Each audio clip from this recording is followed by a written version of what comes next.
বঙ্গোপসাগরে ১.৫ ঘন্টায় তৈরি হয়েছে ৪ ভূমিকম্প।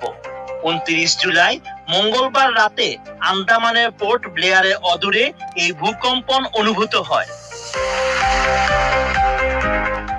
যুক্তরাষ্ট্রের ভূতাত্ত্বিক জরিপ সংস্থা জানিয়েছে, রাত ১:৩০ নাগাদ প্রথম কম্পন রেকর্ড করা হয়। সর্বশেষ ভূমিকম্প ঘটেছে রাত ১১:১৫টার দিকে। প্রতিটি ভূকম্পের মাত্রা ছিল আবার ৪-এর উপর।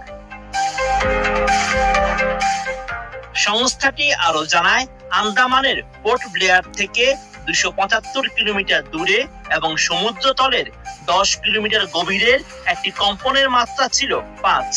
রিক্টার স্কেলে রেকর্ড করা অন্যান্য কম্পনের মাত্রা ছিল ৫, ৪.৯ এবং ৪.৬। তবে এতে কোনো হতাহতের ঘটনা ঘটেনি।